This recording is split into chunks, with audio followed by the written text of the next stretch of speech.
Assalamualaikum warahmatullahi wabarakatuh. Belajar bersama Adis di Kota Depok, Bintang. Belajar dengan inovatif, terampil, dan menyenangkan. Apa kabar anak-anakku semua? Semoga kalian dalam keadaan sehat, walafiat, dan dijauhkan dari penyakit. Dan jangan lupa untuk tetap melaksanakan protokol kesehatan agar kita terhindar dari COVID-19. Pada video kali ini, kita akan belajar tentang teorema Pythagoras. Nah, teorema Pythagoras adalah sebuah teorema yang digunakan untuk mencari sisi-sisi dalam sebuah segitiga siku-siku. Nah, jadi hanya berlaku untuk segitiga siku-siku atau bangun lain yang ada segitiga siku-siku di dalamnya.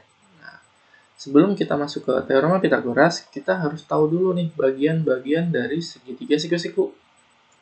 Nah, di sini ada contoh segitiga siku-siku, ada sisi A, sisi B, dan sisi C. Nah, biasanya di pelajaran segitiga sebelumnya hanya dikasih tahu sisi A dan sisi B-nya. B itu sebagai alas, A itu sebagai tinggi. Nah, tapi kita belum pernah tahu C itu sisi apa sebenarnya. Kalau A dan B itu alas dan tinggi, atau kita sebut dengan sisi siku-siku, nah, sisi A dan sisi B berpotongan di sebuah sudut siku-siku, makanya disebut sisi siku-siku. Nah, lalu sisi C adalah sisi miring. Sisi miring. Nah, atau kita sebut dengan hipotenusa. Nah, sisi miring bukan berarti selalu yang miring adalah sisi miring. Nah, kita ambil contoh sebuah segitiga.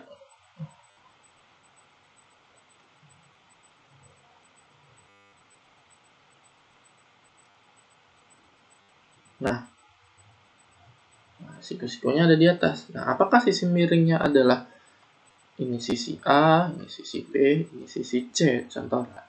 Apakah sisi miringnya adalah sisi A atau sisi B?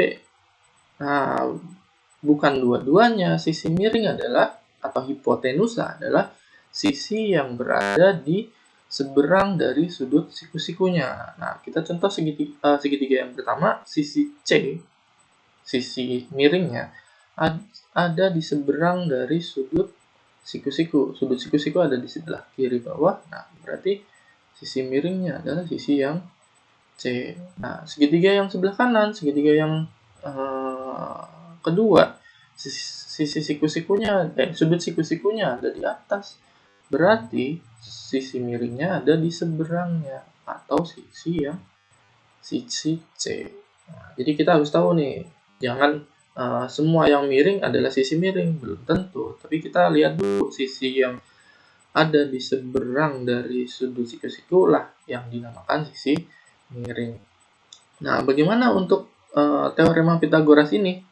Nah, teorema Pythagoras rumusnya adalah A kuadrat ditambah B kuadrat sama dengan C kuadrat. Nah, jumlah kuadrat dari sisi siku-sikunya A kuadrat sama B kuadrat, kalau dijumlahkan hasilnya sama dengan jumlah kuadrat dari sisi miringnya. Nah, ini ada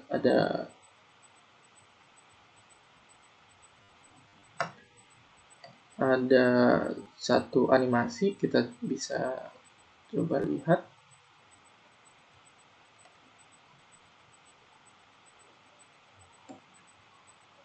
Nah, ini sama-sama kita lihat ada animasi untuk pembuktian bagaimana rumus Pythagoras itu kok bisa sih A kuadrat tambah B kuadrat sama dengan C kuadrat. Ini ada sebuah segitiga siku-siku. Ada sebuah segitiga siku-siku dan ini sisi A. Anggaplah ini sisi A. Nah, ini ada sisi B. Lalu yang sisi miring ya, sisi miring yang bawah itu karena siku-sikunya ada di sebelah atas. Berarti seberangnya adalah sisi miring. Anggaplah sisi C. Dari setiap sisi dibuat sebuah persegi. Ini yang adalah persegi A, lalu persegi B, dan persegi C.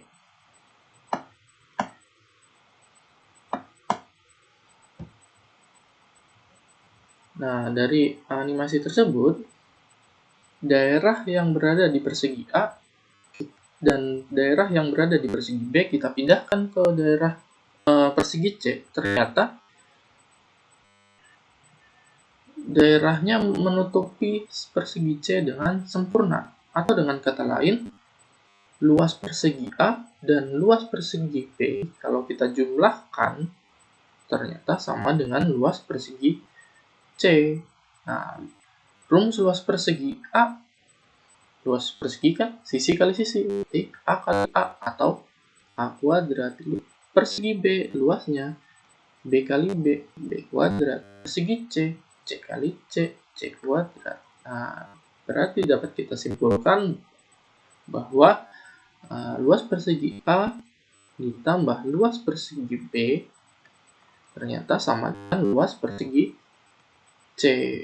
Nah, ternyata terbukti rumus Pythagoras ini A kuadrat tambah B kuadrat sama dengan C kuadrat.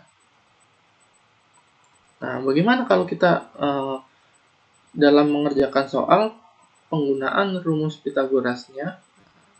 Kita coba pindahkan. Bentar. Nah, misal ada suatu segitiga siku.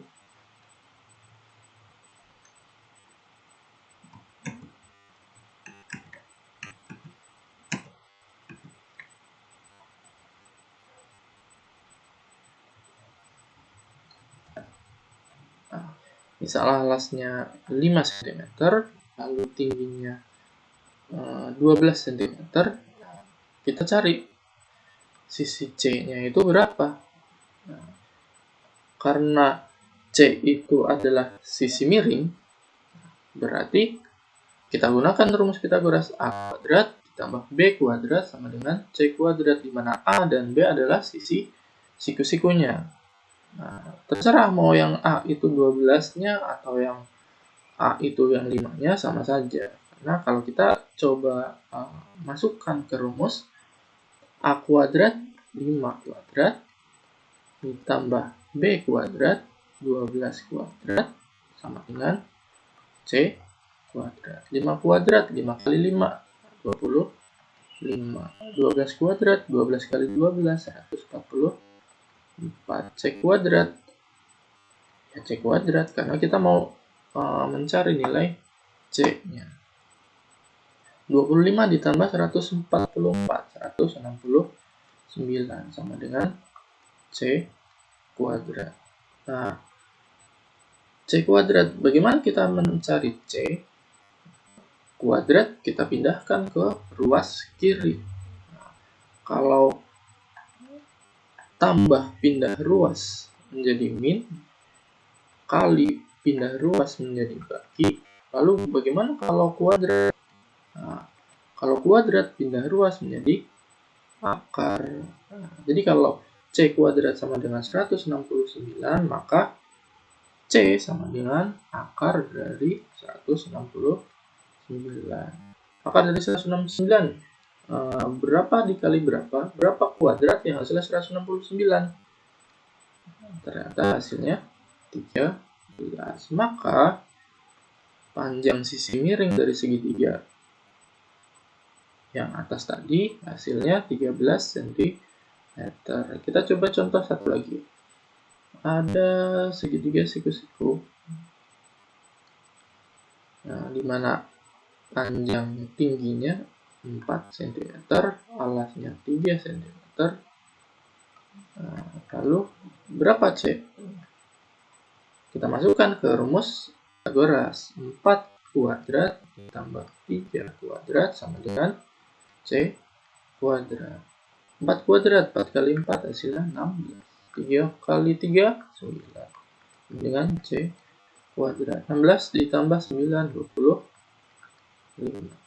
Sama dengan C kuadrat. Nah, jadi C sama dengan berapa yang kalau dikuadratin hasilnya 25? Atau kita bisa tuliskan dulu pangkat 2 pindah jadi akar dari 25. Maka hasilnya C sama 5 cm. Nah, berarti segitiga yang kedua dengan panjang alas 3 dan panjang tinggi 4, hasilnya panjang sisi miringnya atau hipotenusanya adalah 5 cm. Nah, untuk pertemuan kali ini kita cukupkan untuk sampai di sini saja dulu.